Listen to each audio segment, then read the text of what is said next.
Now, friends, you might have realized in the morning that we have to look at the text little differently. The Shastra, only knowing the literal meaning will not be enough. We should know what purpose is it going to serve today, how we should make use of it, this knowledge system which we have preserved for so many centuries. In what way we should get it, in what way we should internalize it, that we can apply it to modern times. That is squarely what is in my mind. So,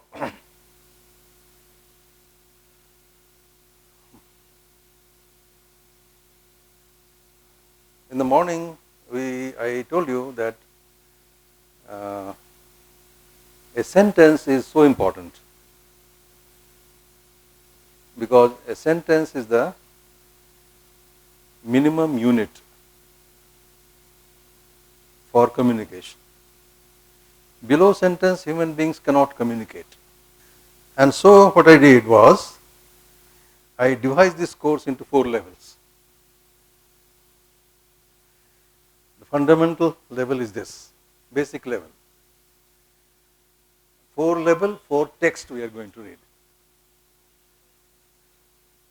I do not know whether you will continue after level 1, but this is what I have done in my mind. So, level 1 is this Tarkasamgraha. The torture will not be over until you read all the 4 texts. So, this is the level 1 Tarkasamgraha, beginning. Then we will go to Navya Nyaya Bhasha Pradeepa. There is a book. So, the language which was prepared for that, the technical language which developed. And then we go to theory of Shabda Bodha, understanding. That is Shabda Khanda of Nyaya Siddhanta Muktavali. And the 4th book that we will be reading is Nayavada, how to understand negative sentences. Because you have assertive sentences or negative sentences. Either you assert or you deny, negate. So in level 1 already you know Tarkasamgraha.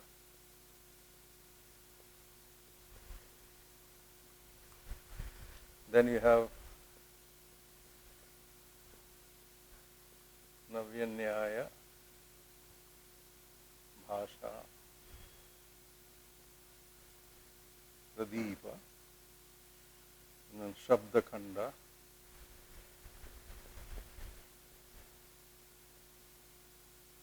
of Nyaya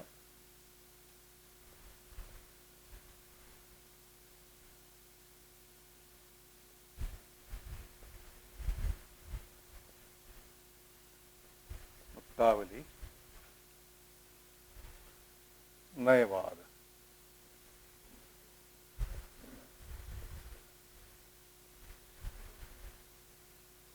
This way. Nayavada. So this deals with the negative sentences. This is the theory of understanding. These are the technical language, how technical language can be developed. And this is overall picture of the whole universe in which we are living.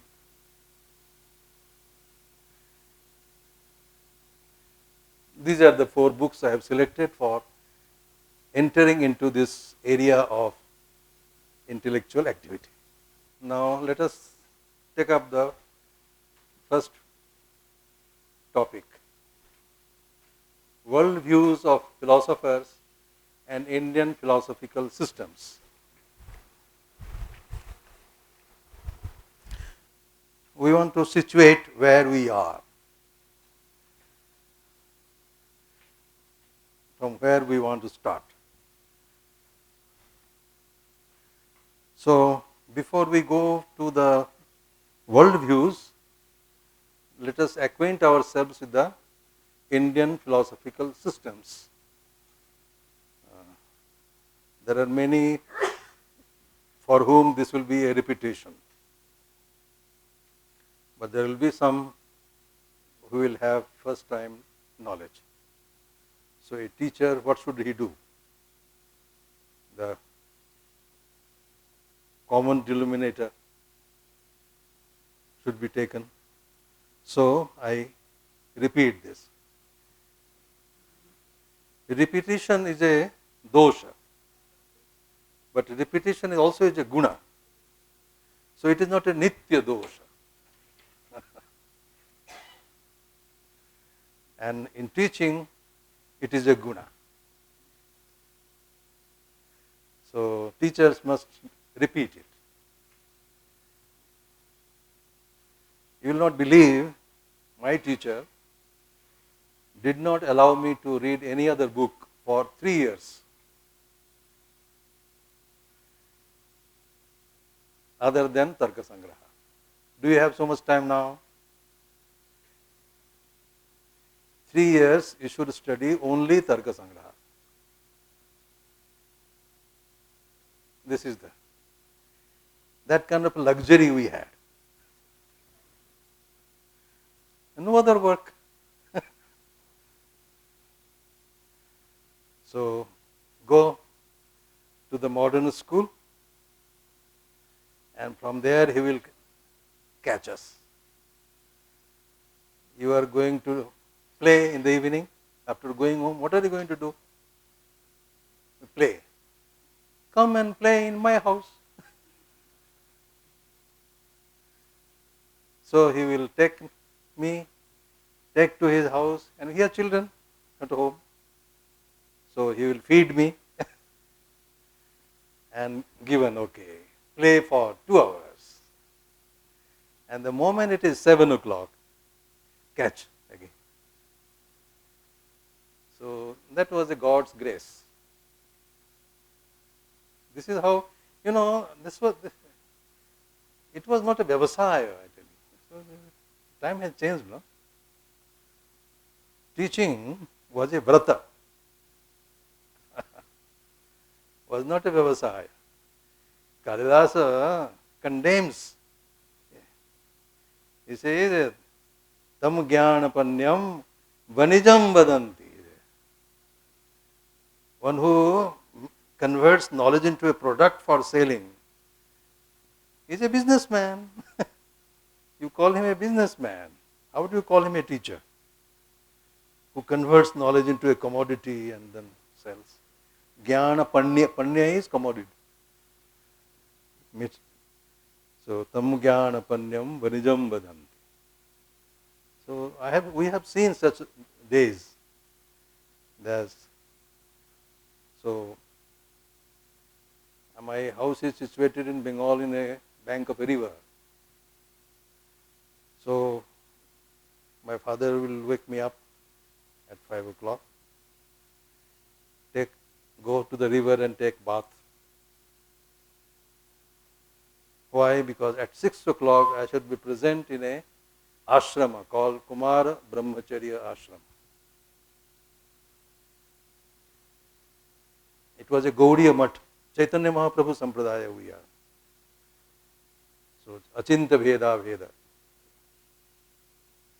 So, we will go, we will take bath and go, and we will do bhajana, kirtana, and all that. And then he will give prasada. And then he will say, nobody will return home. You see. So, he provided everything, and now your mind is fresh. So you should learn now. So you will sit with all the children assembled there for 3 hours. And what will he teach? Do you believe? He will teach mathematics. He will teach English. And he will teach Sanskrit. These 3 subjects he will teach.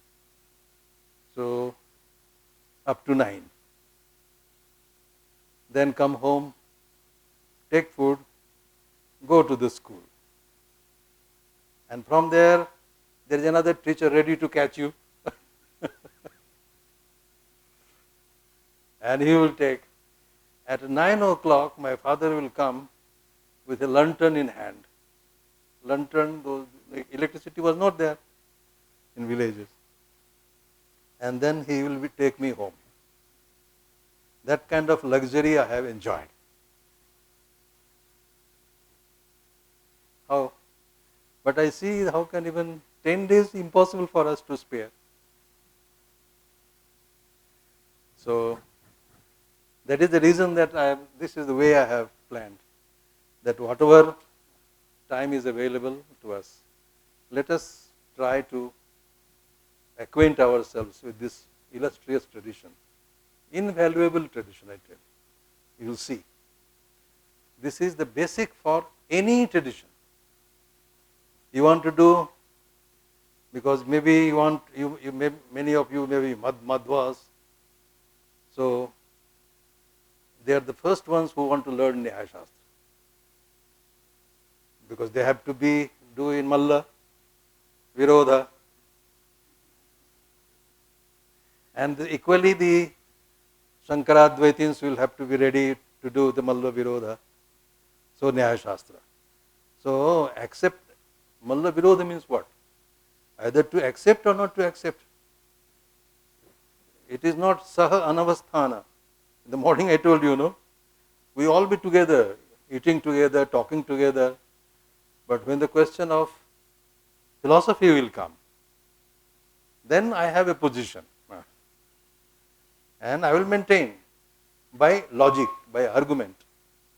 And that is why necessary requirement was that you should train yourself in logic. And logic was this Nyaya Shastra. All right? Trying to keep you for 10 days. Methods so that you come tomorrow also.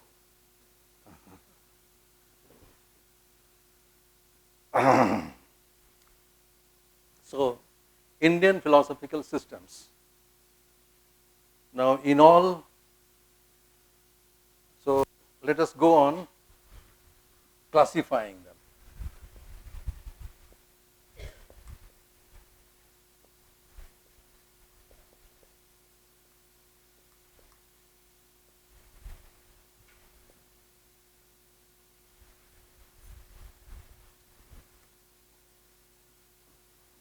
First, let us group it under 2 groups. One is, these words are not good, but people understand these words.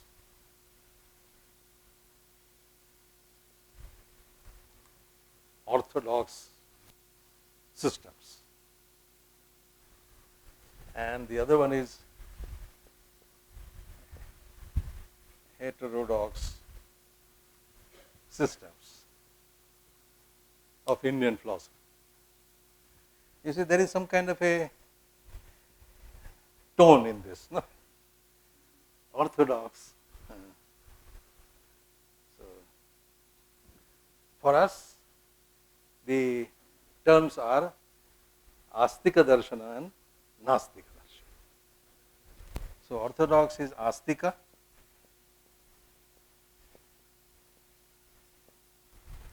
And this is Nastika.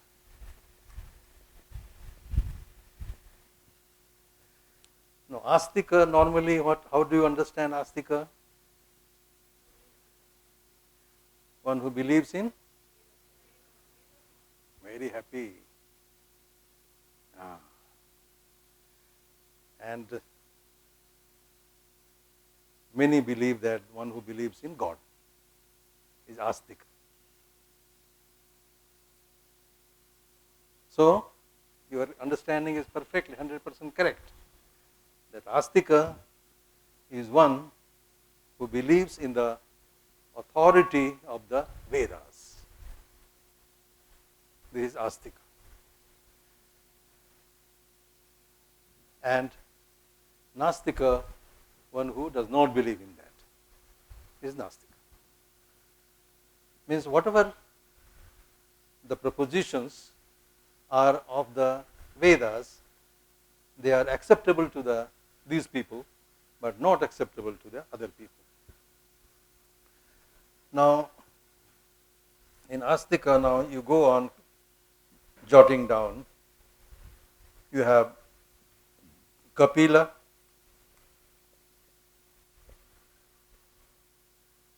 Sankhya Sutra.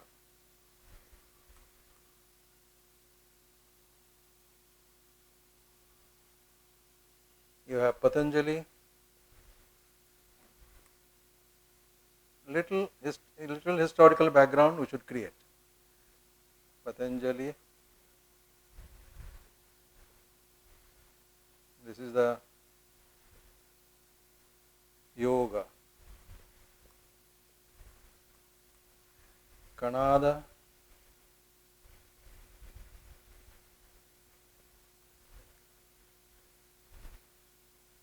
Vaisheshika.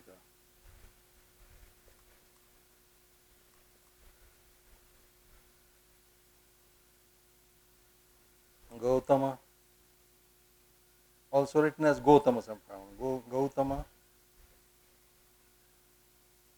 Nyaya.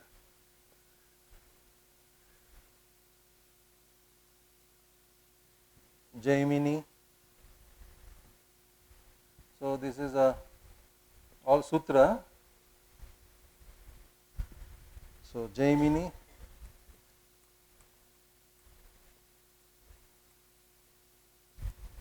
Purva Mimamsa,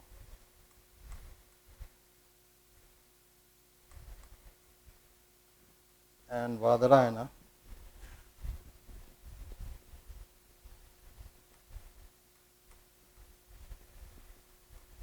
Uttara Mimamsa.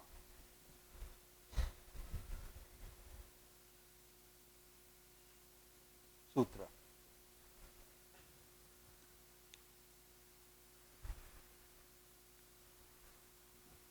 So the very facts that there are several systems of philosophy, is it not a proof that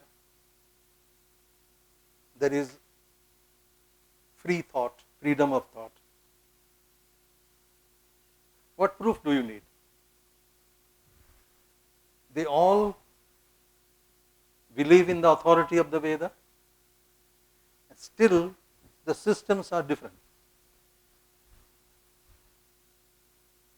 Why?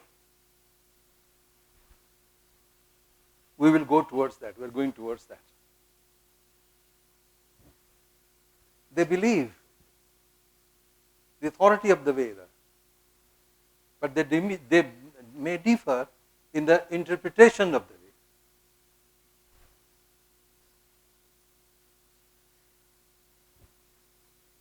So, even if they all believe in the authority of the Veda, and still they maintain their own philosophical framework without any problem. And they all justify by quoting from the Veda. Nobody has said that, no, I do not accept this. Even if it is in the Veda, I do not accept. Nobody says that. So, this is why I say that there is a complete freedom of thought. There is no dogmatism involved anywhere. Of course, once you have adopted a position that we are going to say, rule out, then you will try and you believe that that position is maintainable.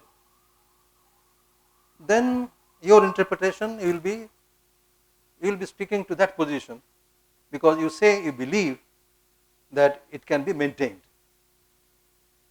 It can be maintained means you can convince others also. You can convince yourself, and also you can convince others. So you have Swarthanumana, and also you have Pararthanumana.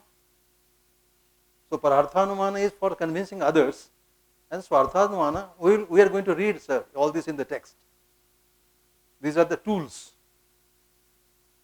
to be used by the philosophers, either to accept or to reject. So that kind of, I also say that Nyaya is a factory which produces tools.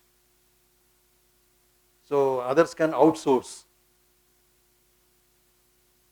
So this system will provide you, you can outsource those tools from the Nyaya system. So Anumana is one such tool. Anumana is to convince yourself and also to convince others. These are the only two things we need. We should get convinced and we should be able to convince others. So that is provided by the system. So then look at the Nastikas.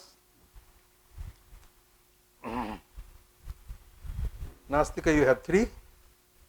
You have Charvaka, you have Jaina, and you have Buddha.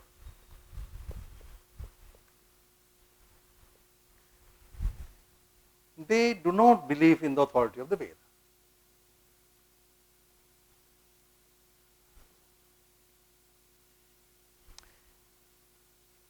Now you can see there is one beautiful relationship, and I always point out this. When they do not believe in any of these systems, let us say, or they do not believe in the source of this system, say Veda, they do not believe. To understand Jaina philosophy or Buddha philosophy or Charvaka philosophy, is it possible to understand Jaina, Buddha, Charvaka? Your Devanagari is a problem for you? Nastika. Nastika. Nastika. Let us use Devanagari. You will have a practice also of doing that. So, no, this point I will. Now, if they have to maintain their positions, then others, who will be the others for them? They will be the others. So, they will become Purvapaksha. You see? And when they are talking and they are in dialogue with them, then who is the Purvapaksha? These are people, the Purvapaksha. And actually they do like that. You will see, you read the text. So when they come to the discussion, they first state the Purvapaksha view. If they are talking, they will be stating their view first. So you cannot know any system independently. This kind of a synthetic approach is there. It is a dialogue, and so all the participants are involved in the dialogue. So unless I know your view, how can I have a healthy criticism of your view? I should not misquote. So I should be acquainted. That kind of acquaintance was there among themselves. Therefore, that there should be a space for others. Are we to learn this from anybody? Is there no space for others here in this? Tell me. So why your mode of dialogue is termed as dogmatic? So this you have to be clear. So you cannot understand Buddhism without understanding Nyaya, because the greatest Malla for both, for Nyaya the greatest Malla is the Buddha. For the Shankaracharya the greatest Malla is Dvaita. like that. So I cannot understand. Can you understand Advaita Siddhi? Impossible. This way the systems are all records of dialogues. These are all records of dialogues. We must change our way of looking towards this text. Then we will understand the meaning of those texts. Otherwise it is nothing. Tarkasamgraha, few pages, few sentences. We have already read, sir. What is the use of reading Tarkasamgraha? No. This is the story behind that. So they are related in that way. Now,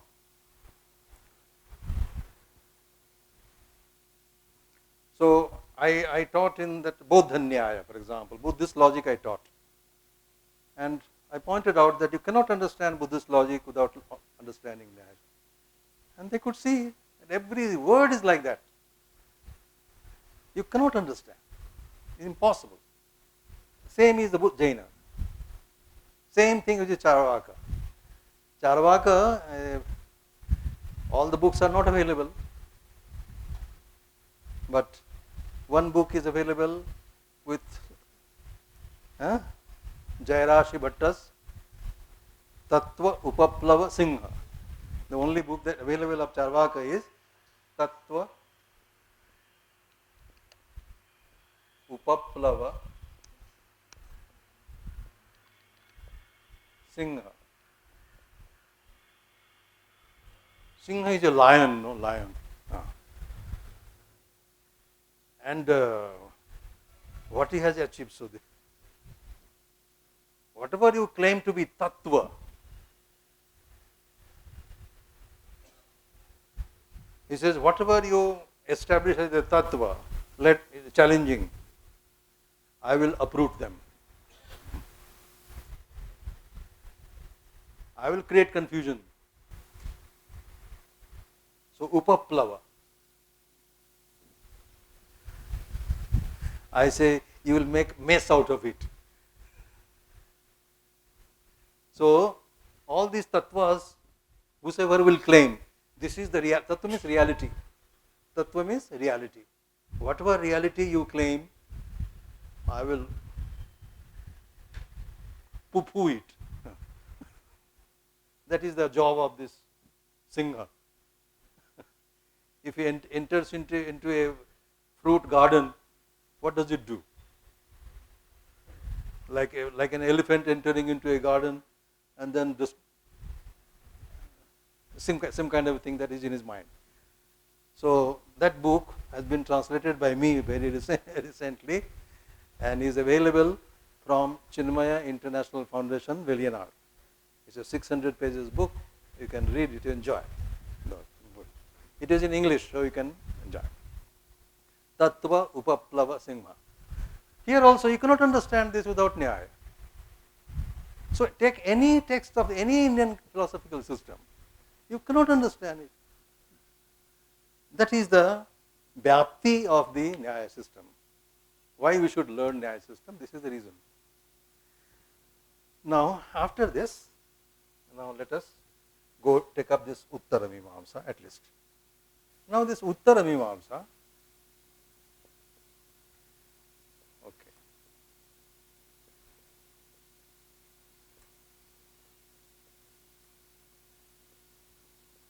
This is what you call Vedanta. You have how many Vedanta systems? You have Shankara.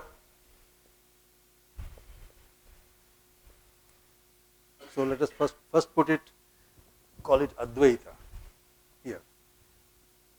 So one is Advaita. Then you have Dvaita. Then you have Vishishtadvaita.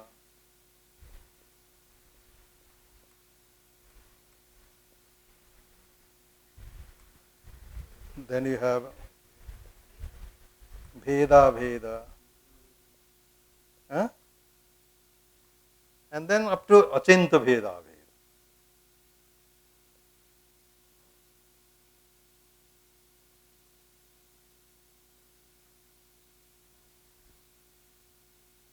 These are the, let us say, some of the Vedanta systems. Now, Advaita also is not one. Advaita is of Sankara, Advaita of Vallabha. Vallabhacharya is called Suddhadvaita. Shankara, Nirguna Brahma, Advaita.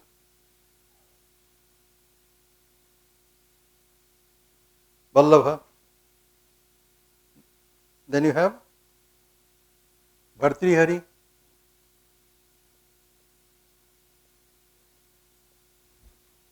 Bhartrihari is Shabda Advaita. So Shankara's Advaita, Nirguna Brahma, Vallabha, Shuddha Brahma, Saguna Brahma. Then Bhartrihari, Shabda Brahma. You can see. Shivadvaita,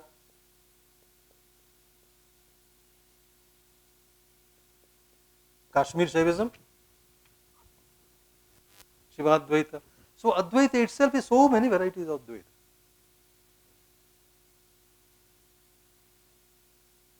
So this plurality of thinking, thoughts is amazing simply.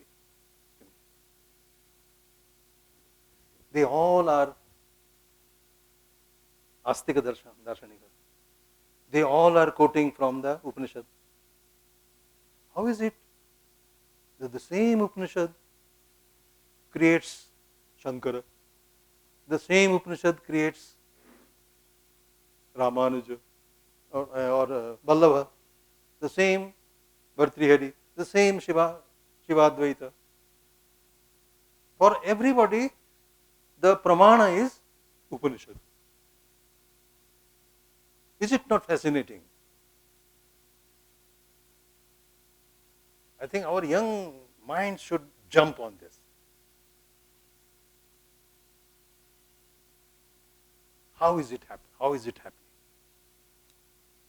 And therefore I mentioned in the morning that we also created a system of interpretation. As we created a logic to acceptance and rejection, we also created a system of interpreting language. Now, Upanishads sentences are to be interpreted. So, for interpreting, you need a system, and that was Purvamimamsa. So, in my program, there are 3 systems to be learned. You might have guessed in the morning. Nasti nistaraha. So, you have been caught here. If you like it and follow, so follow 5 levels, 4 levels. Then we will take you to Purvamimamsa. Again follow some levels. Then we will take you to Vyakarana and then follow some. If you do this kind of a programming, then you are adhikari of reading a Shastra. My friends, unless Shastra is protected, India is not protected.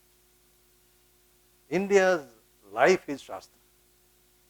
Intellectual life, philosophical life, cultural life is Shastra. Because Shastra is a record of meaningful dialogues. We have to enter it. And these are the ways where we can, these are preparations. Prepare ourselves to enjoy this tradition. So, this is how. Why is it happening like this? I think there is some point here which is catching. The scientists should help us. So, Shivadvaita, like that. Now, Dvaita, you already know, you are in the Dvaita Nagari. So, Madhva. Now, Then you have Vishishtadvaita, Ramanuja. So this is Madhvacharya, Ramanujacharya. You see, I mean, how Veda Veda is a Nimbarka,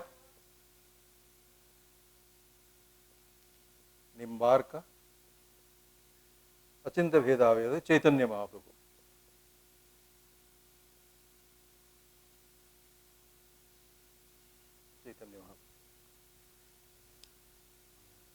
So in this way, even the Vedanta is to be, if you take an approach to understanding Vedanta, you have to approach it in this way. It is also a plural in number, not one. By Vedanta only, there was a Vedanta means Shankara Vedanta. Vedanta means Madhva Vedanta. Vedanta means only this Ramanuja Vedanta. No, so many Vedanta. Even Advaita means Shankara Advaita only. This is what the general understanding is. But these are also Advaita. Who will read that? Mostly we are familiar with this, Shankara.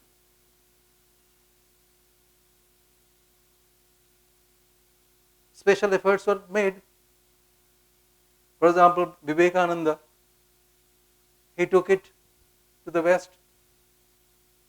And then several other acharyas, Chinmayananda Swami, up to Chinmayananda Swami, many, they all went with Shankara Advaita.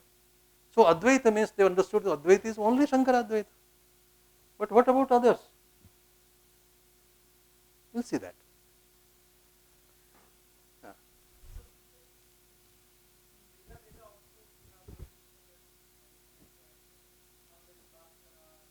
Yeah, right. It is not exhaustive list I am giving you. Just pointing out that there is not one Vedanta. There is not one Advaita. This is my idea. So Vedanta, Uttaramimamsa is Vedanta. It is not one, many. All are Vedanta. Advaita, not one, many. So in this way you have to go on identifying the area of philosophical systems. And all of them require Nyaya Shastra. Nyaya Shastra. Because all are dialogues. All involve dialogues. They are building their own systems by accepting something, by rejecting something. Everybody has a space for others. So, Purva Paksha. Then, the Adhikarana model I gave you in the morning, Adhikarana model. So, you have a Vishaya, a topic. Topic may be here, let us say Upanishad Vakya. Say Mahavakya they will take. Abheda Bodhaka Vakya he will take. And Bheda Bodhaka Vakya the others will take. Then if the Bheda Bodhaka Vakya is to be supported, then this Abheda Bodhaka Vakya is to be declared as Arthavada. If that is to be supported, this will be declared as Arthavada. These techniques have been provided by whom? Purva Mimamsa. So Purva Mimamsa provided the technique of interpretation, and by employing those techniques of interpretation, the same Upanishad is being favorably interpreted in favor of these people. Wonderful PhD thesis you can write on this idea. So you can choose some of the Vakyas which are Vishaya Vakya taken, and how Madhva is interpreting, how Shankara is interpreting, how Ramanuja is interpreting, like that. And you can see the same sentence is being quoted, and he is saying this is supporting Shankara, same sorting, this is supporting Madhva, this is supporting Ramanuja, like that, go on. So how is it possible to do that? And that mechanism, that tool of interpretation. So change in interpretation only. I interpreting the same sentence in my favor. You are interpreting the same sentence in your favor. In your favor, in my favor. What is the meaning of that? Towards that I am moving now. Okay? So this is some kind of a bird's eye view, the panorama of Indian philosophical systems. You can go on finer details you can make, read any history book, either of Radhakrishnan or of Jadunath Sinha or Hiriyana, for example. Best book is Hiriyana, History of Indian Philosophy, Outline of Indian Philosophy by Hiriyana from Bangalore. He is a Bangalore University old professor of philosophy. So read his book and all the details you will get. So this is just presenting you a picture, a panorama of Indian philosophical systems. Now let us move to the next one. So after 10 minutes? Okay, so I can continue? Okay. Now, why so many systems? Now, what I would like to reshuffle or reclassify these systems under 4 world views. Now I go to world view.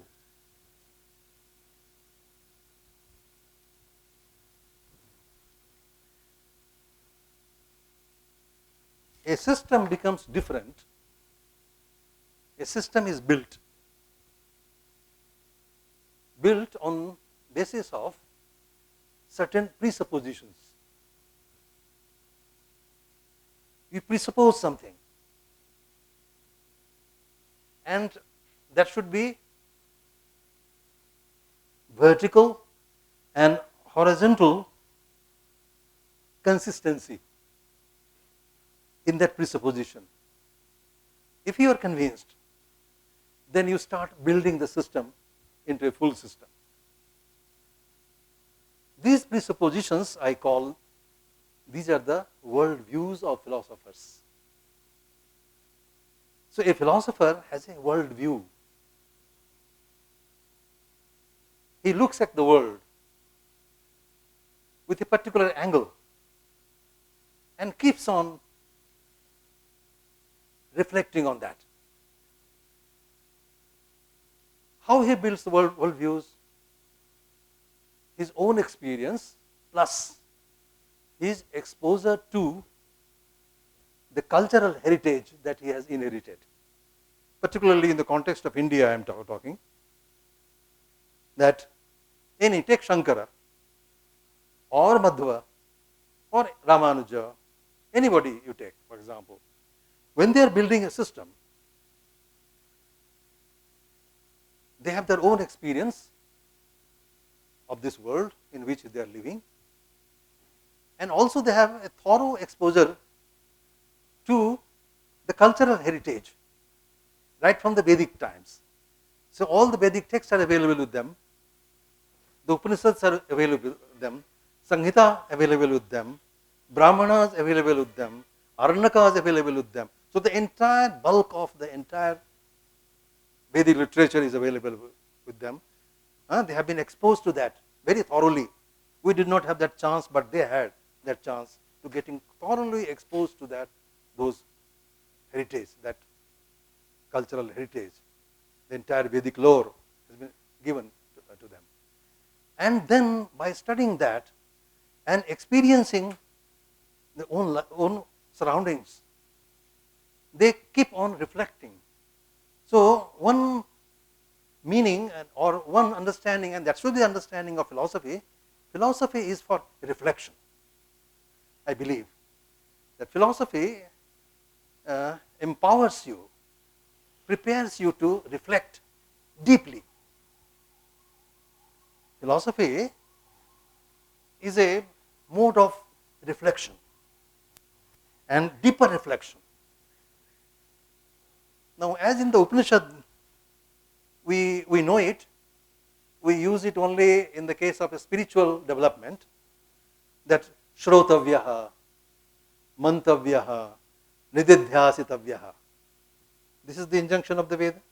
You have Upanishadic injunction. So, Shrotavyaha Shruti Vakyavyaha. So, the Shruti, the entire Veda, you have heard, you have read, you have contemplated, you have been exposed. Okay? That is the first step you have taken.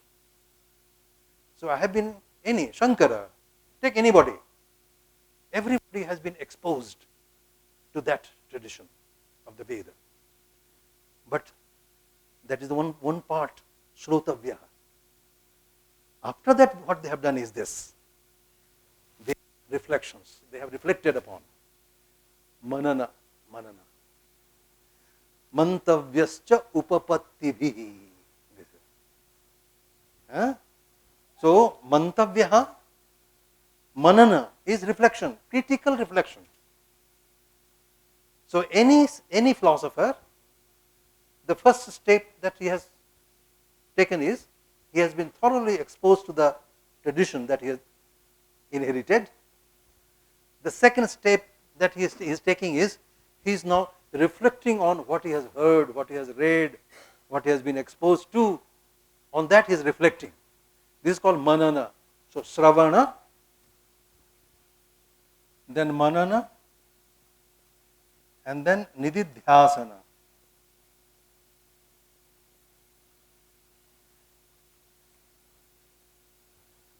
Now, Shravana is getting exposure. This is exposure. Manana is reflection. So, whatever he has heard, now he is reflecting on that. So, maybe Swarthanumana, okay? This is the area of Swarthanumana he is doing. He is doing with himself. He is doing with himself. He is trying to understand, okay, what he has. This helps. This process of Shravana and then Manana helping in forming the world attitude, world view of the philosopher. And once he has concluded on that, then he concentrates. Nididhyasana is contemplation, concentration, focusing. On that he is focusing. This is the method that he has adopted. Now, we normally, this has come in the context of Atma va are drashtavyaha. But I take it to be a general theory, okay, for reflection in any system of Indian philosophy, maybe of any philosophy. So, actually this is the context, Atma va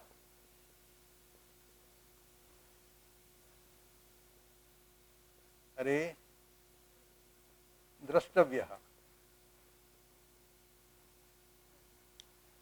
You realize yourself. Atma drashtavyaha. You realize your own self. But how? Then we have said Shrotavyaha,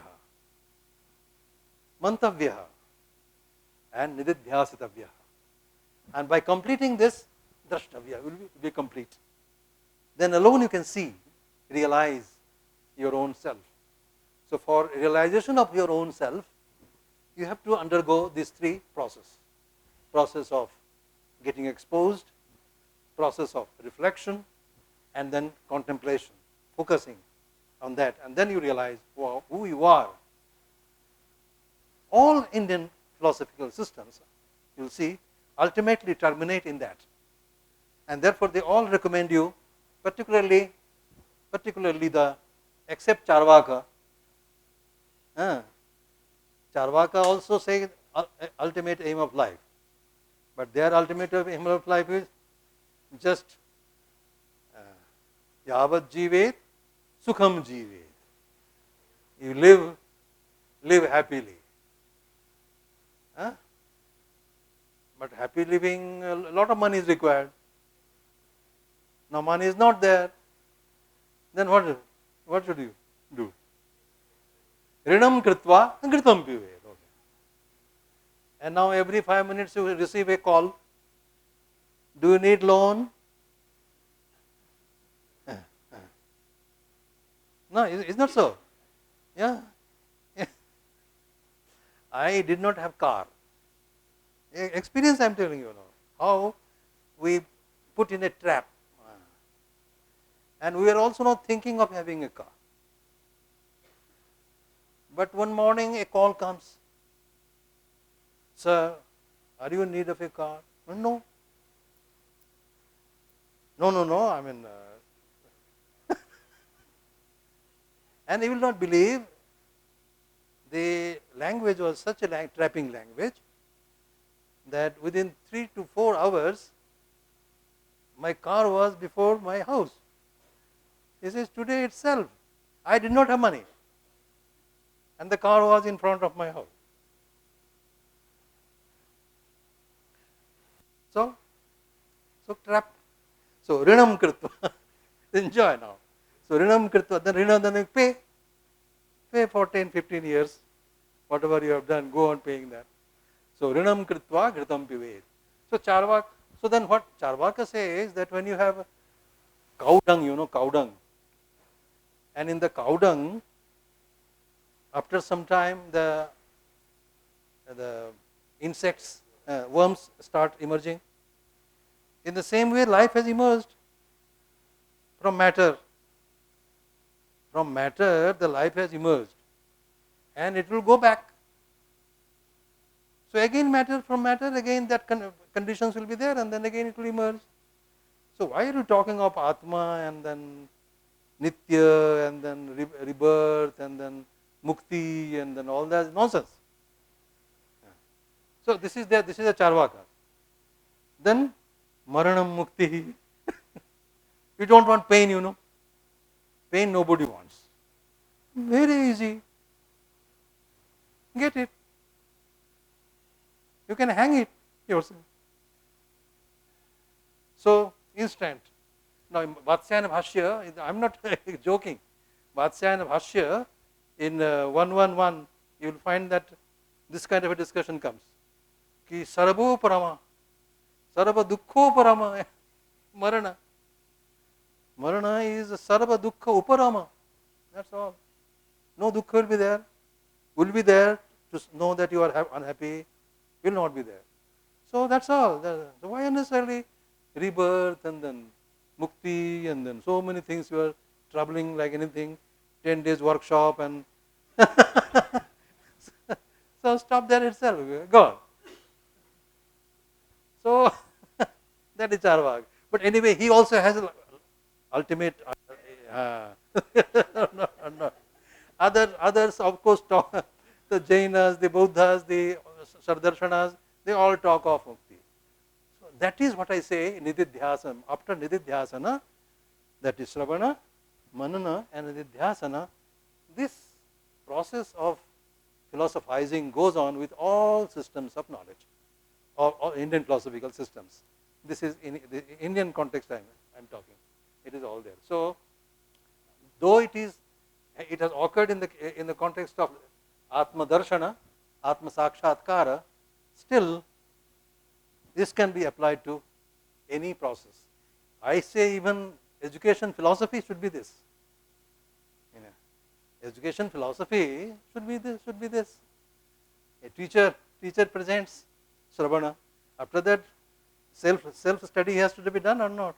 Reflections have to be done or not, and then conclusions have to be drawn or not. Concentration has to be done or not. So it can be used as a universal principles of learning.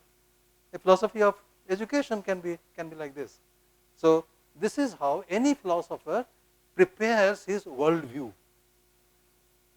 and along with the worldview, he prepares the system of philosophy of his own. Now, can you? Then what? Then there is no meaning of break. Then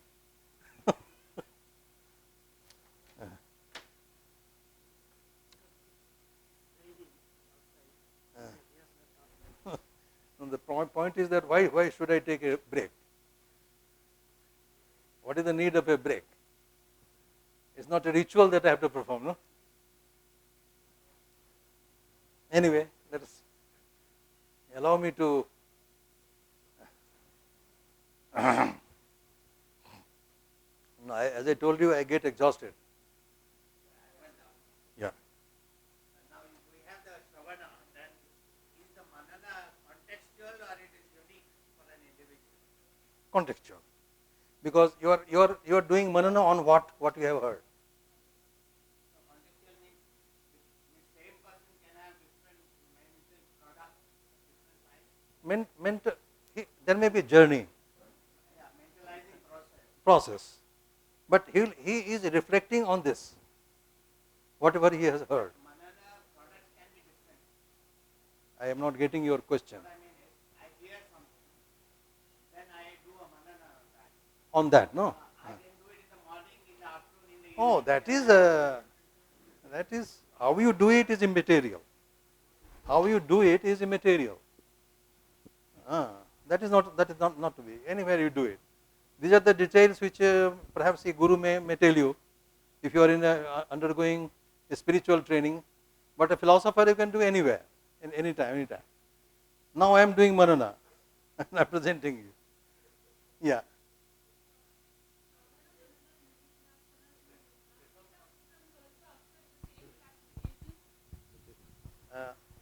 So Nastika systems also accept the same classification of. Of course, they have agama, They have agama.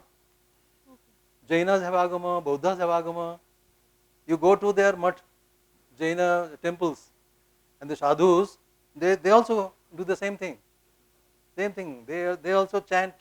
But do they accept this classification because it They has may come not- from they- Nyaya Shastra? They may not tell you that they are doing this, but they are doing the same thing. Yes, but under some other name of their own. By some other name they are doing it.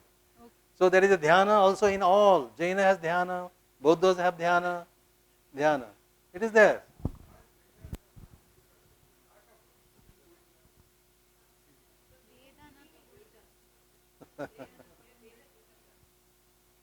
By Nastika, we have to understand the meaning. That is why, worshipping.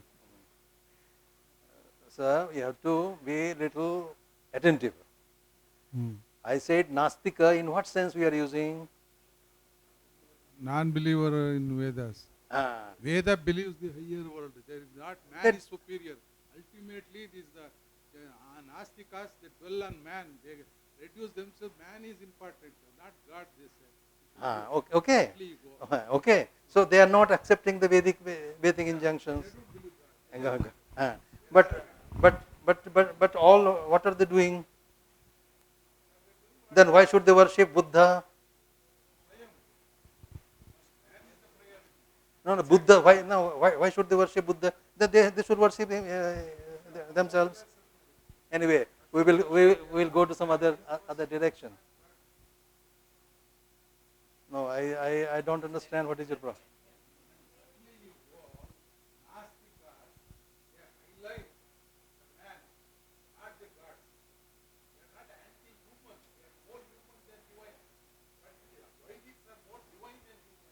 Is it the topic for which we are several here? Is it the topic for which we are here? Human or God or that? Is it that what you are discussing here? Then why are you bringing this here? This is not the place to be brought. This topic is not the topic of discussion here. You might have several things in your mind, but please do not bring all those things here because we have come here to discuss a particular topic. This is not the topic.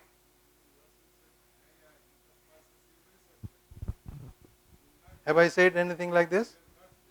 I said the Nyaya is a tool adopted by I think you are not attentive.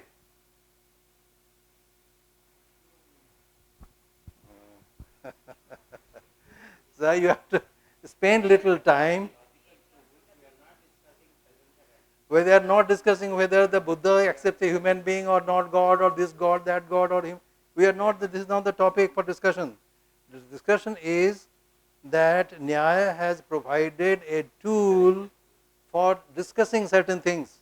Whatever position you take, whatever worldview you have, to support that And to reject all other worldviews, you need some argument, you know. That tool of arguments is provided by Nyaya. Nyaya is not imposing their view on anybody else. It is not the case. If you have understood, you have understood wrongly. I never said it. Nyaya is providing you a tool. You want argument or not? The Nastikas wants argument or not? They want to refute Vedic position, and for refutation you need a system of argument. That system of argument was provided by Nyaya. Is it clear to you?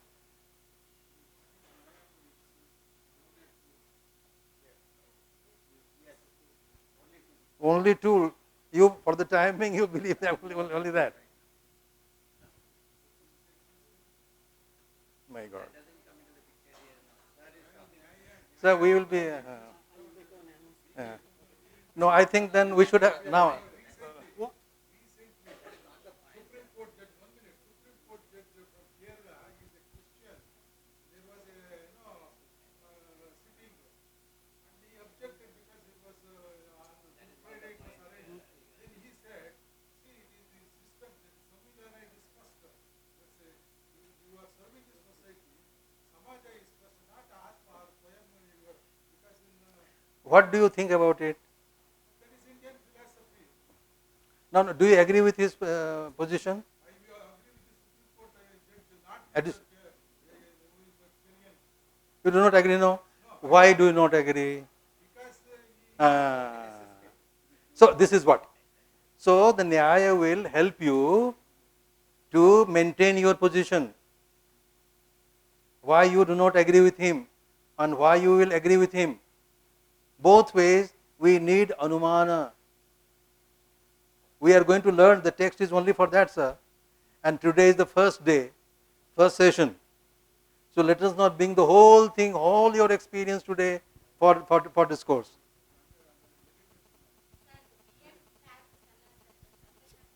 Sir, one announcement. Yeah. Okay. One announcement. You people are not allowed to put question in between the lecture. If you have any doubt, you can ask in break. Because the normal session will be diverted. Okay? This is the rule of the Class. session. Okay. Okay. Clear? So we are not discussing all the problems that we are facing in the society and all the opinions people have in the society. We are not coming here. We are tarka. That is the point that we are. We have to learn it. It is not learning like a novel, reading a novel. There is a system. As you do mathematics, you know, so you have to do it. And once you are familiar with that, you can use it for accepting or rejecting. This is the only topic of the text. So, okay. I hope this much you have come along with me this far. A philosopher has to build his worldview. Means he has to prepare some set of presuppositions on which he can build his system of philosophy. Unless it is done like that,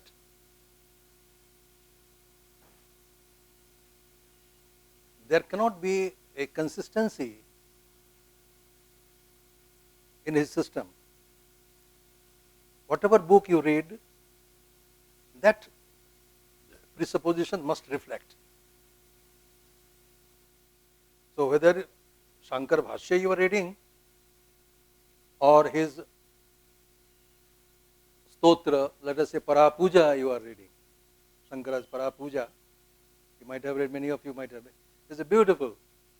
So, yad yad karma karomi shambho tadastu tavaradhanam. You see his stotra he says that. So, that kind of a bhavana, Advaita bhavana, yomam pashyati sarvatra sarvam cha mai pashyati. So, that tatra ko mohaha kashokaha ekatvam anupashyata. Once you have developed that, that everywhere you see only him. Ko shokaha, ka shokaha, ka moha. Where is the scope of any shoka or moha? There is no scope at all. So you can see. So whatever you read his bhashya, Shankara bhashya, or you read his stotra. All along, the same worldview is reflected. This is what I say worldview. That is presupposition. That is abheda for Shankara. So to understand Shankara, I have to understand his presupposition, his worldview, how he looks at the world. Then only I can understand Shankara, otherwise I cannot understand Shankara. Same is with Madhva, same with all the philosophers. So every philosopher has his own worldview. And unless a reader is familiar with that worldview, he will not be able to understand that philosophy. And that is the reason that when he interprets Upanishad, he has to interpret the Upanishad in terms of that presupposition. And hence the systems are different. Let us start from here. Right from the Vedic times till now, let us say till Shankara. Shankara is doing, let us say, philosophy, Advaita. He is building Advaita philosophy.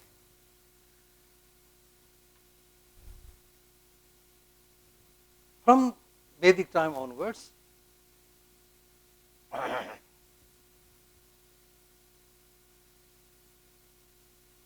he is building, his exposure is already there with the Vedic lore.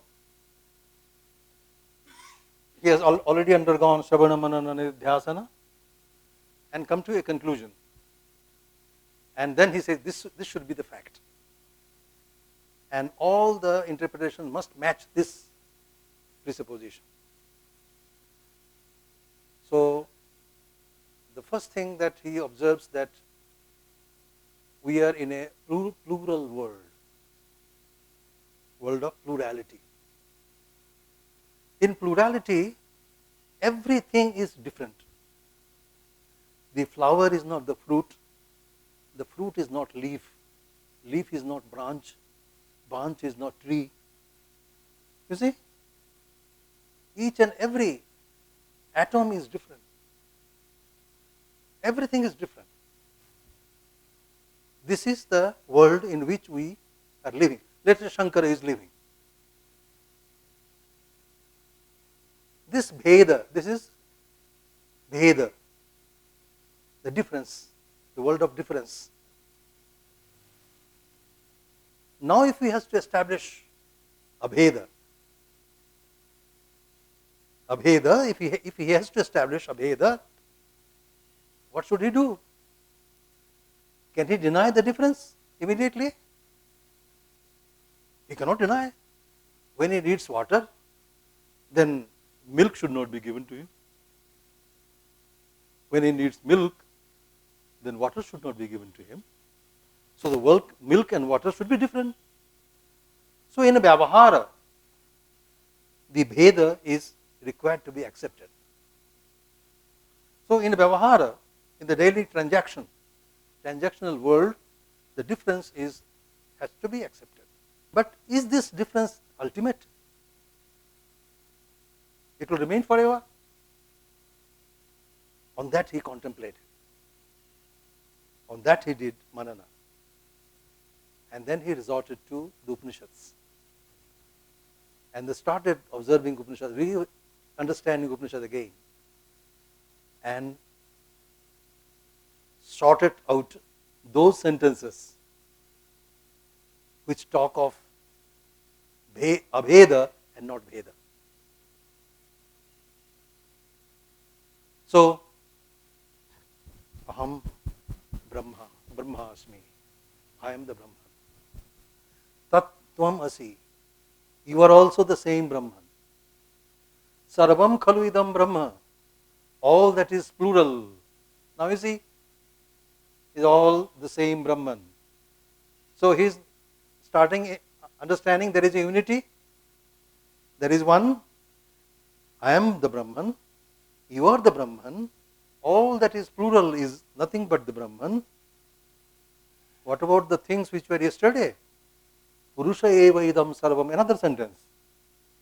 Purusha eva idam sarvam yatcha bhutam. And what is going to happen if something new is going to occur tomorrow? Yatcha bhavyam.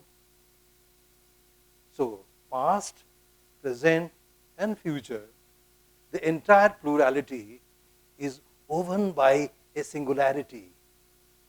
And the singularity is nothing but the Nirguna Brahman. He comes to a conclusion. And that becomes his worldview.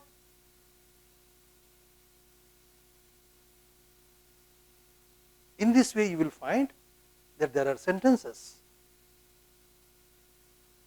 which demonstrate that the reality is indivisible, as Shankara has done.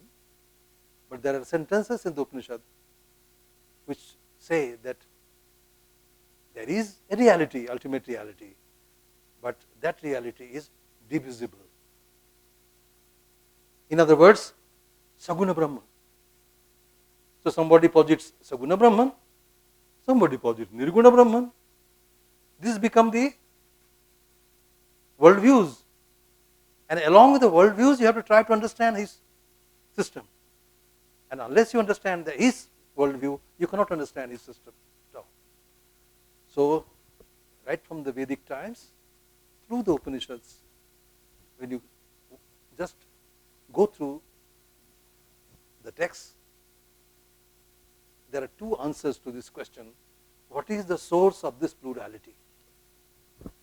The source of the plurality, some have said, is one.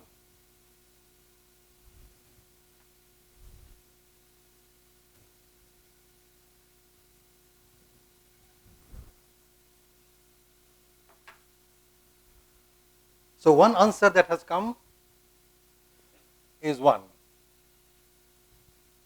So one is the source of plurality. One answer. Another answer has been given, no. Source of plurality is plurality, it's many. Now if you take these two as variables, let us say, two variables, how many possibilities you will have? 4. So a very rough algebra I am using. I say plus 1 minus many, plus 1 plus many, minus many plus 1. Am I right? Sorry. What I am doing is, I am not, minus 1 plus many, then minus 1, what should I do? Minus 1 I have done. So plus 1, and that already done. Then fourth one, plus 1 minus many, plus 1 plus many, plus 1 plus many, and minus 1 minus many. I think these four combinations we can have. Is it okay? Plus 1 plus many, plus 1 minus many, minus 1 plus many, and minus 1 minus many. I will explaining. I'm trying to simplify the whole thing to communicate with you in an easier way. Now, I want to read now. Let me read like this. Then you'll understand better. When I say plus 1 plus many, this many is the realm of my experience. This is the world of my experience.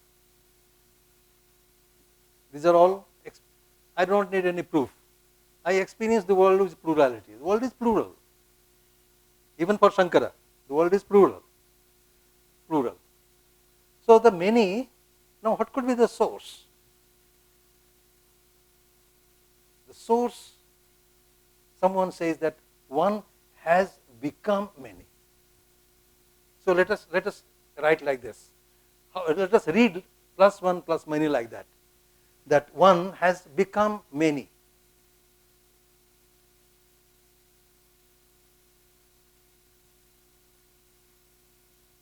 Let us read. So one has become many. This makes sense, no? Then one can become many. The gold can become ornaments of various types. The mud can be transformed into bricks, stones, so many forms. So the one can become many. So similarly, one philosopher is thinking that the source is one, but the many is the transformation of the same one into many form.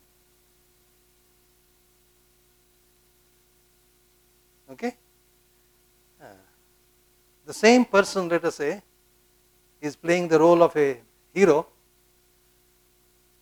and the same person is playing the role of a villain, let us say, or Rama, Krishna.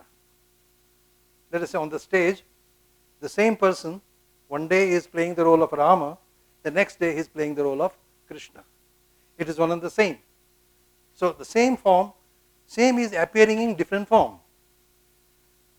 Either you understand this way, then the term is used is Bahurupi. So the same has taken the many forms. The one can take many forms. The same gold can take many forms of alankara. The same earth can take many forms of objects. Like that. So one has become many. This can be one presupposition or worldview for building a system of philosophy. Okay. Another one can be read. Now I am again reading one appears as many. Do you find the difference?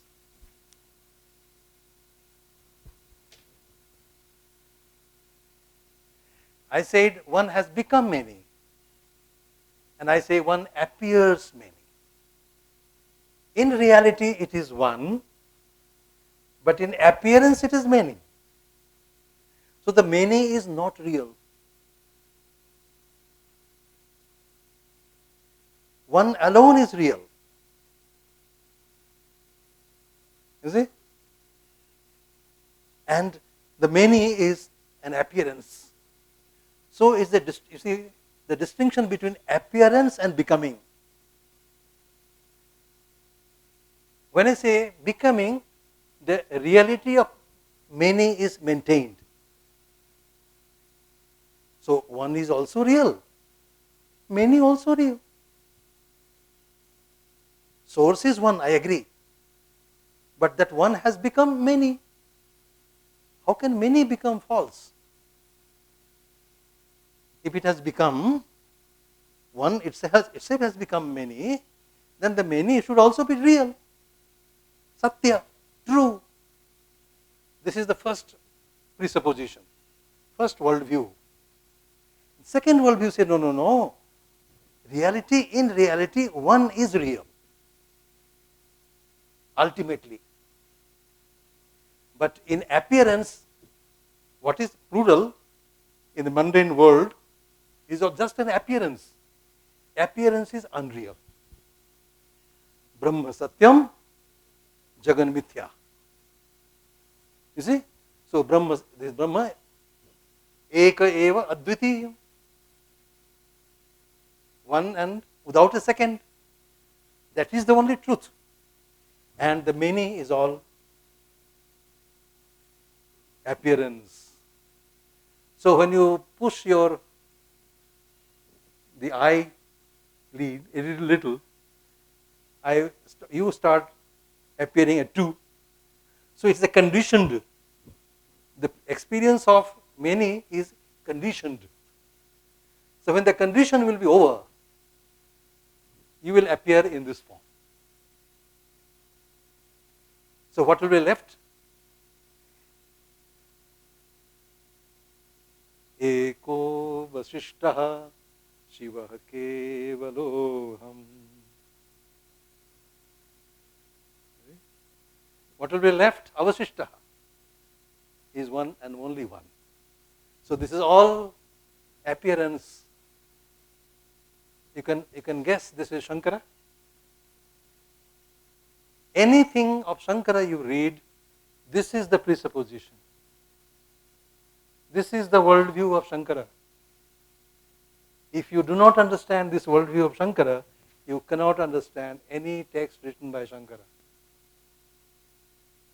Brahma Satyam, Jagan Mithya, Jivaha, Brahma Eva, Na Aparaha.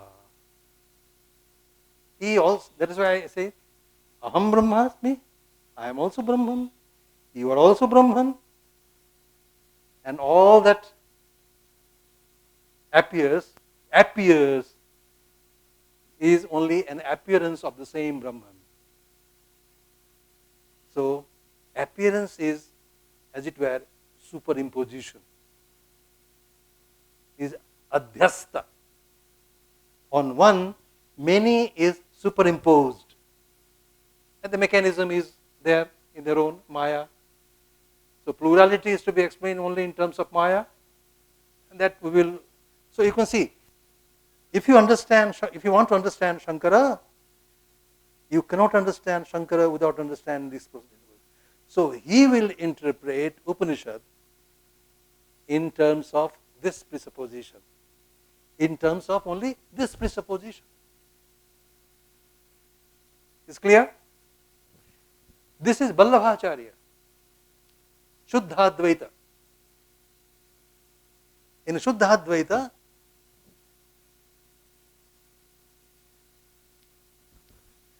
the plurality is Brahma Parinama. The one has become many. Gold has become an ornament. So gold also is real. Ornament also is equal. So there is no question of appearance there. So it is not mithya. So plurality is also reality. But the plurality has evolved from singularity. And that singularity is the Brahman. You see, the same sentences are there. All the Upanishadic sentences are the same.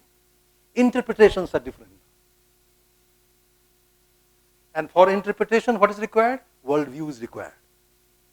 And in terms of the worldview, you will go on interpreting the sentence to suit your system of philosophy.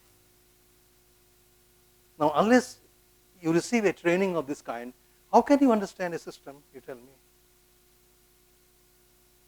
This is the reason that I have found out the shortcut.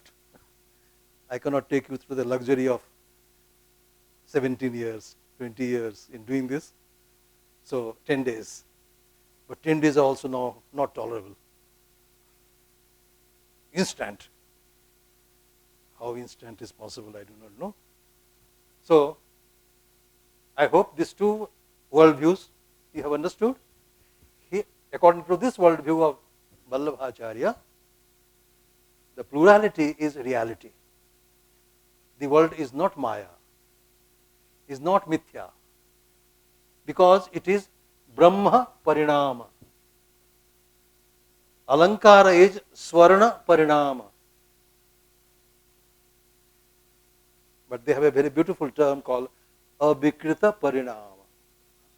Abhikrita Parinama.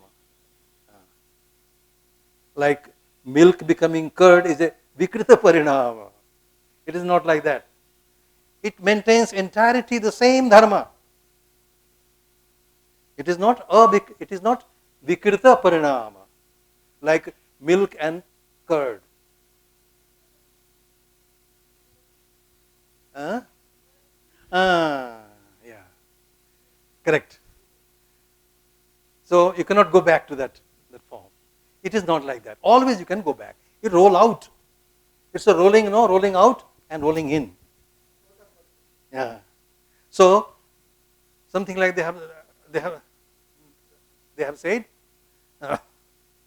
that he also uses the term bahurupi, and also says that the whole plurality is in him itself. The same singularity, the Brahman, in the Brahman, the many is already there. Many is already there in the Brahman. You see, slowly you will learn many things called Satkaryavada.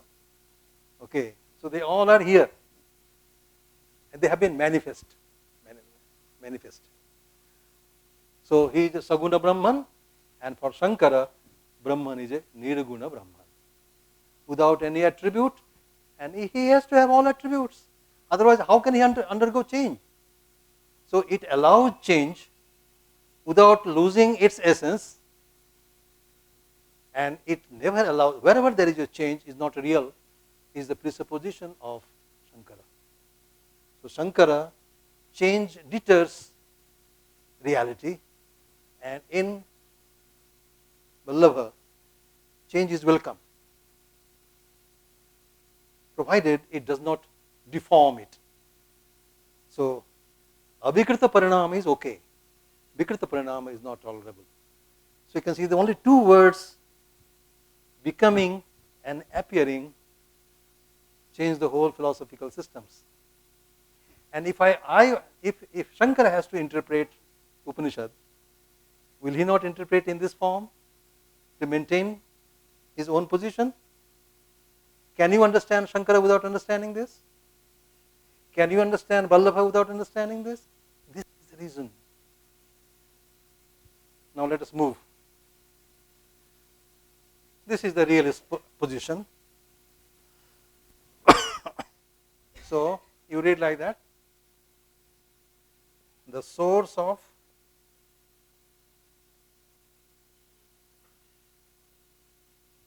plurality is not one, but many. You read this presupposition like this, worldview like this, that the source of plurality is our experience. What is the source of, that is the question we are asking. What is the source of plurality? The source of plurality is not one, either of the nature of Vallabha or of the nature of Shankara. Is not one. But the source is what? Many. So many, so therefore you can rewrite is many have come from many.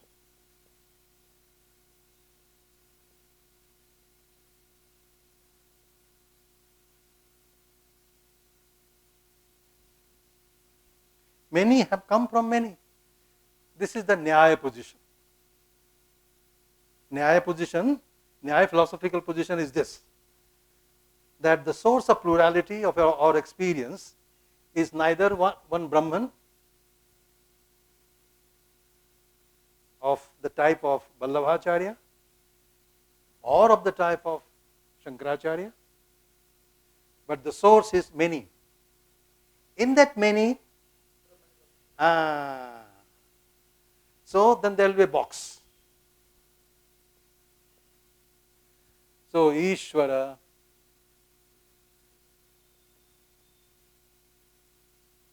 God, he is a Saguna Brahman. He is a Saguna Brahman. And he is the creator of the universe, plurality, creator. Now for creation, he should be provided material or not. He is not a magician, that without any material he will create all this. It cannot happen. So that Ishvara has to be provided material. So these materials are to be provided. So at the time of creation, there is no effect. Only raw materials are are available. So you have Paramanus. All those things which were there in the plural, when they all get dissolved, they are available with Ishvara. So a Paramanu is as much real as Ishvara. Because he exists, at the same time the Paramanus also exist. Atoms exist. So these Paramanus, so this from this box, all plural box of experience have emerged. So many have come from many. Many have not evolved from either one of Shaguna Brahma of the type of Vallabhacharya or Nirguna Brahma of the type of Shankaracharya. But does it mean that he does not have an Ishvara kind of a, he doesn't have a Brahman? So then, remember, then how the Nyaya is going to interpret now Upanishad? Because Astika Darshana, he cannot go. So he has to interpret all the Upanishads in terms of this presupposition. And the principles of interpretations are already provided by Purvamimamsa. Purvamimamsa, they will ask that, okay, then what are you going to do this Abheda Vakya? It's Arthavada. Now, Arthavada idea, the Arthavada word may be new to you, no? Now, Arthavada is what you have this advertisement today. Arthavada, you want to sell a product, then you have promotion event for promoting that sale. And then Aguneshu Gunadhanam.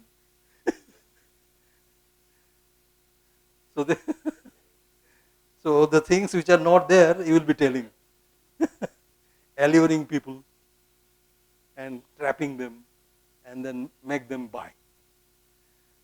Now, it's a joke, huh? Take it.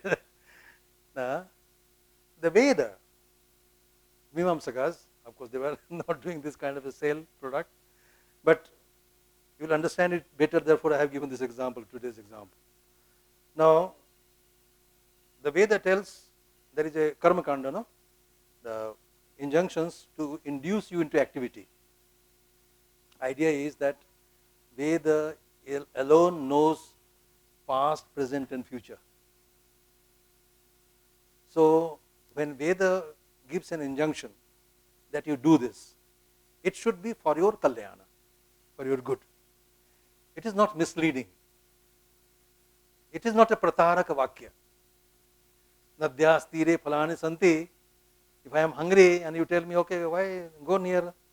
There are trees and there are fruits, and then you go for and you find nothing. Such sentences are not the sentences of the Veda. Then Vedas are sentences which are good for the people. So the Veda tells you to perform particular act.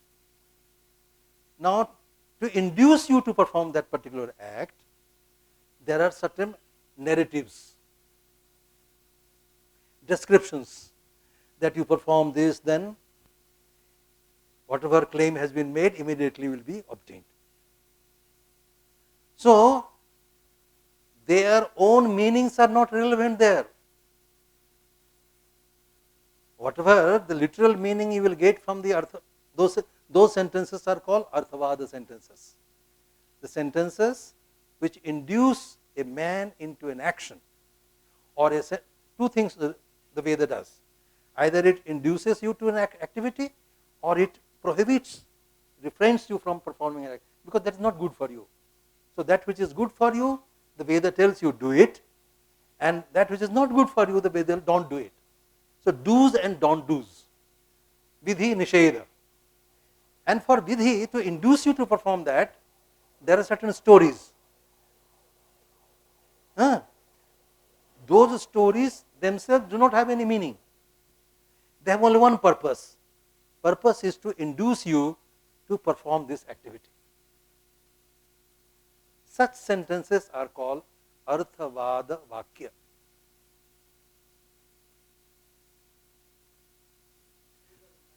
Narrative. Narratives and narrations.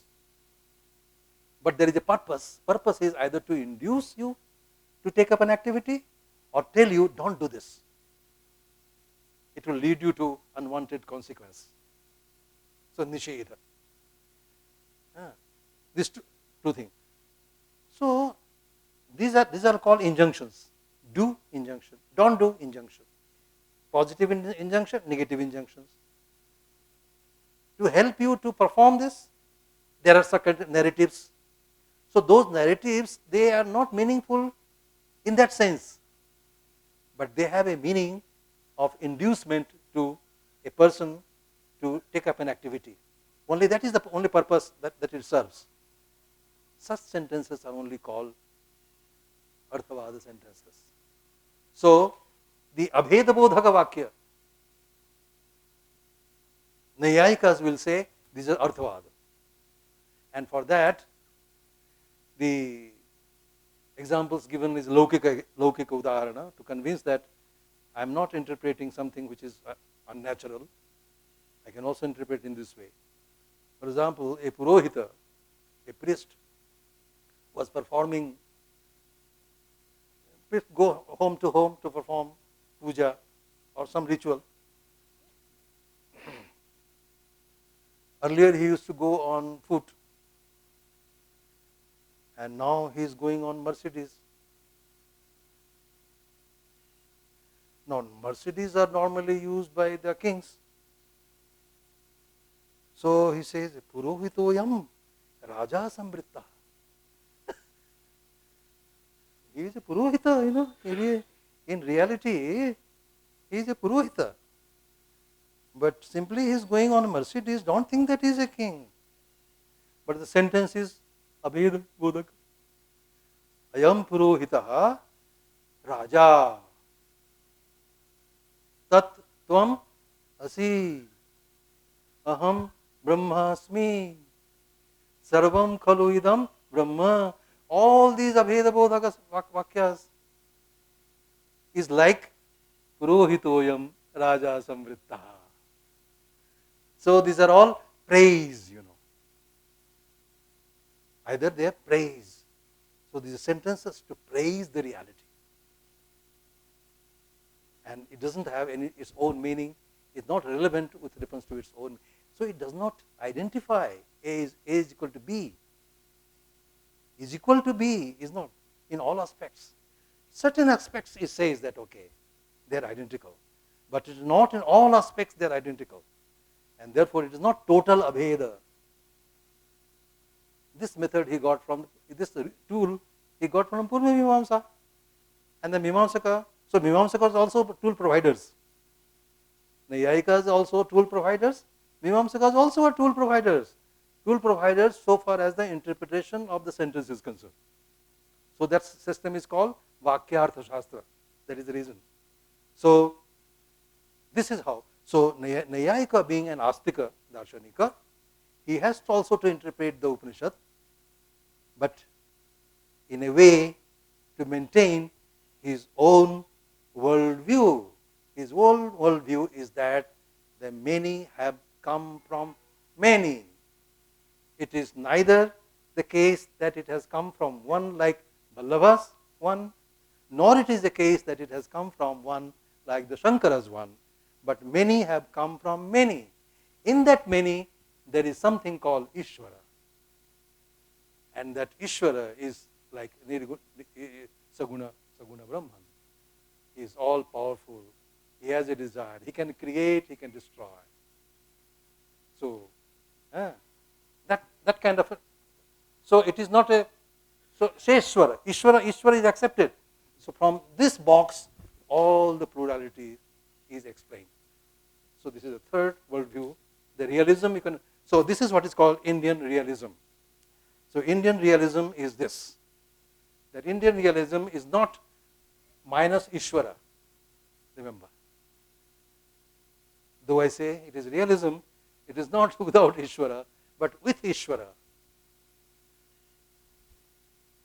one can be real. One can maintain realism, and there is a space for Ishvara as well in this realism. So it is different from all those who do not accept Ishvara. Even Mimamsa does not accept Ishvara. Mimamsa system, though is Astika Darshana, does not accept God. Everything, because the entire emphasis has been given on action. Perform good act. Don't perform bad act. That's all. That's the only agenda of Purva Mimamsa. Induce a man to perform good act and ask him not to perform bad act. Only do, don't do. That's all. That serves the purpose. That is the philosophy of Purva Mimamsa. Nevertheless, the whole world is as much real. There is no need of accepting the view that it is either appearance or it is becoming one becoming many. So neither of this type. So all systems of realism will come under this presupposition, like Purva Mimamsa, even Jainism, Buddhism, all those who believe the world to be real, the world around us to be real, all those systems who believe the world to be real, they will be working with this presupposition. So you can classify. This evening you can do this exercise at home and jot down which darshanas will come under which presupposition. All right? And then come to this, the final one. Minus one minus many. The plurality has not come either from many of the type of the Naiyayikas, nor has it come from one of Vallabha, nor has it come from one of Shankara. So, how are you going to read this? Neither from one. So, plurality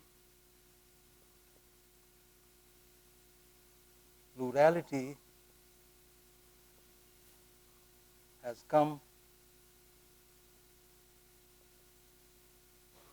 neither from one or from many.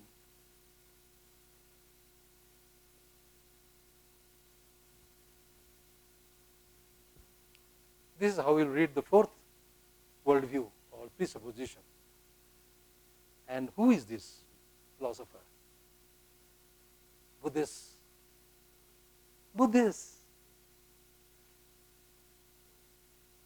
Charvakas will say many from many, doesn't matter. But in that many, Ishvara is not there. Not only Ishvara, many things are not there. Apurva is not there, Dharma is not there, Adharma is not there. Many things are not there, they will say. But Buddhists will say that it is neither of this world has not evolved either from one of any of these two varieties or from many of the realists where Ishvara is present. Okay? So, it is neither from one nor from many. Sarvam kshanikam. Sarvam shunyam. Sarvam kshanikam, sarvam shunyam. What is shunya meaning? Cannot be characterized by any dharma. Dharma shunyam. There is nothing by which you can characterize. You can say this is a pain. But he says that you analyze it and you see that you are doing it by supposing something is mental construction you are making. So universal, let us say painness. The Nayayika say painness is here. Therefore he call this is a pain. But the Buddhists will refuse this. They say no. There is nothing called painness. Painness is your mental construction. So there is no dharma. Dharma means property. Dharma means religion. No, not religion. Dharma means property. Guna, dravya, etc. That which exists somewhere. That is called dharma. Not dharma. So the adhara Okay, Adhar and Adheya Bhava, no? Adhar, Adheya. So that is what is there, that Adheya is Dharma. So there is nothing called Adhara Adheya. And unless you accept Adhara Adheya Bhava, you cannot characterize anything. So the term, actually the term is Dharma Dharmi Bhava.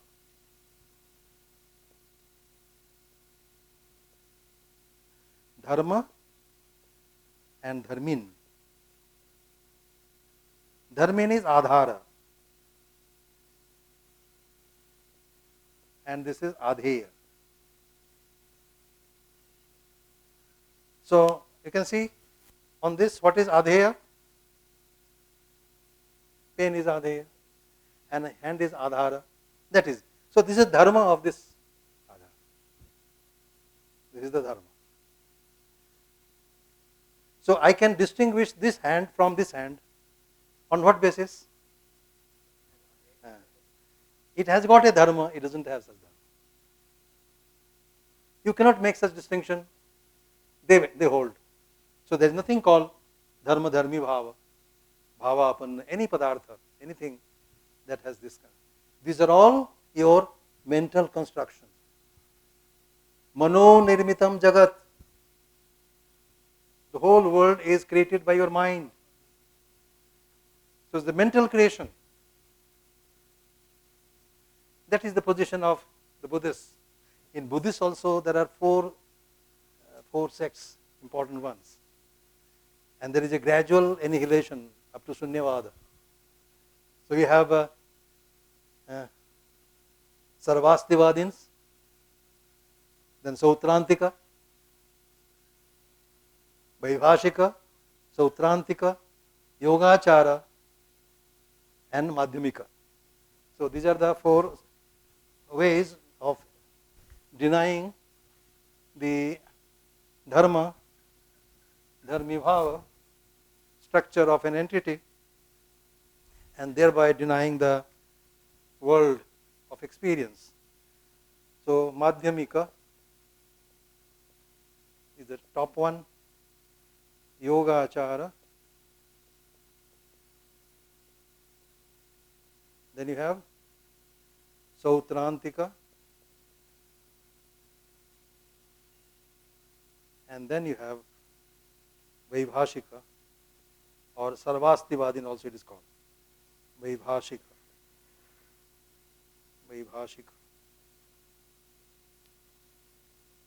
Or Sarvastivadin also it is called. Sarvastivadin.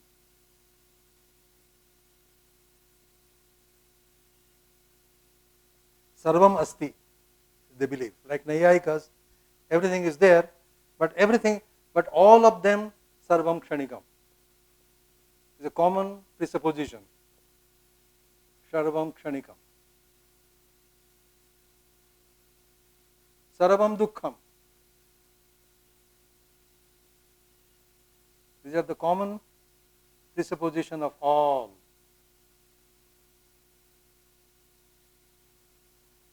So Madhyamika. Gradually, so they accept that the world exists. So Sautrantika says that the world exists outside. The world exists outside, cannot be known directly. It can be only inferred. So it is anumeya. The world is anumeya. It can be only inferred. The plurality can be inferred. He says the plurality can be accessed. The Vaibhashika form of Buddhist sect, they believe that everything is there and everything can be accessed directly through indriyas. The Sautrantika hold that the world cannot be directly accessed, but it can be only inferred. Because had there not been the world, there would have been no sensation in me. Because there is a chair, therefore there is a sensation in me about the chair. But what I am aware of is only my sensation. And because there is a sensation, I have to infer that there must be a chair outside. So this is the method adopted by Sautrantika. So it is, but Yogachara said that it is not outside at all. Then where from it is coming? anadivasana. We do not know when it began, but from the very beginning, they are coming through my thoughts. So, sakaram jnanam utpadyate. All jnana, all thoughts emerge only with a form, and hence, outside world is not there. World, but we go to take water only from outside. We do not bring it from here and drink. So, we superimpose through our mind. It's a mental project. We project mental projection. This is the argument of Yogacara, Buddhists. And Madhyamika says, no, it is neither inside nor outside. It is all shunya, sarvam shunyam. So Madhyamika says, sarvam shunyam. Sarvam shunyam is, I told you, sarvam swabhava shunyam. Sarvam shunyam stands for sarvam swabhava shunyam. You cannot characterize anything by a dharma, because nothing has its dharma. Nothing has its property. Dharma is property. Everything is attributeless. And we can characterize only in terms of attributes. But since there are no attributes, nothing can be characterized. And therefore, the plurality has come neither from one nor from many. This is the stand of the Buddhists. So, the term now, okay, oh my God.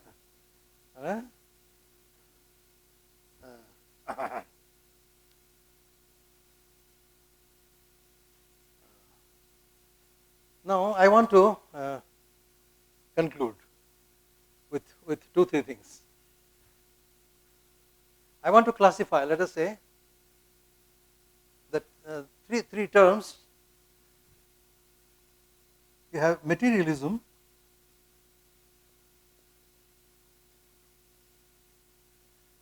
realism, and idealism.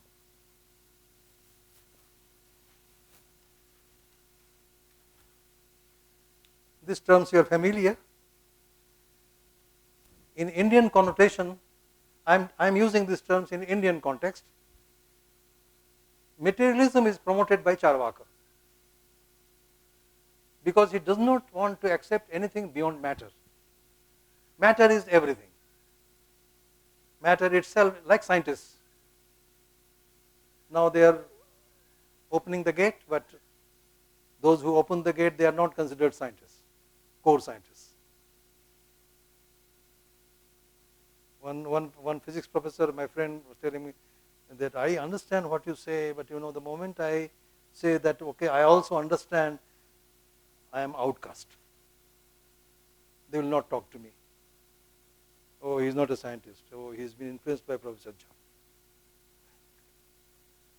So anyway, but there are some brave scientists who open their mouth and they start talking that we should also include inquiry into your inner world and all that. Anyway, so Charvaka can be termed very perfectly as materialist.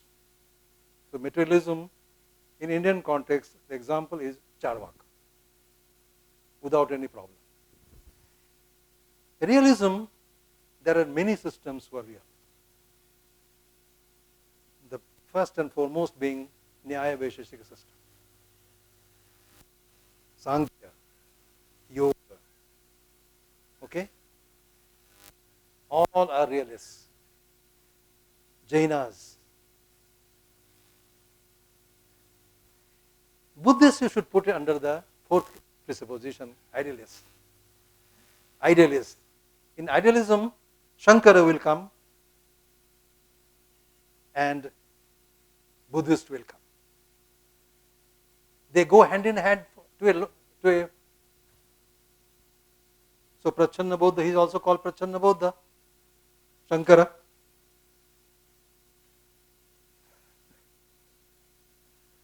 So to a great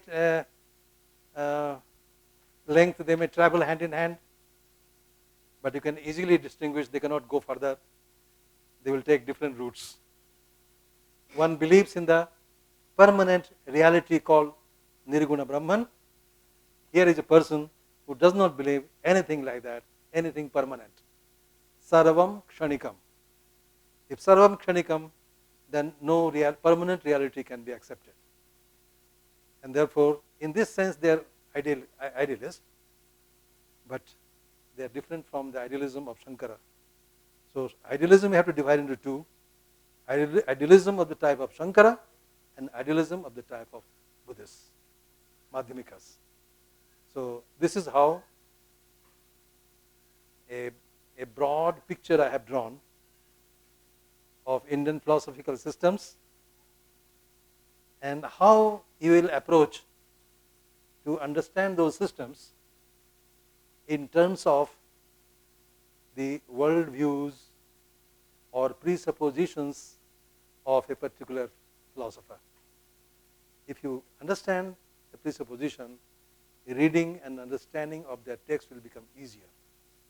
And if you do not, then it will be very difficult for you to make out what he is talking and what is not. So this is a little help I have provided to you. Nyaya always provides you help.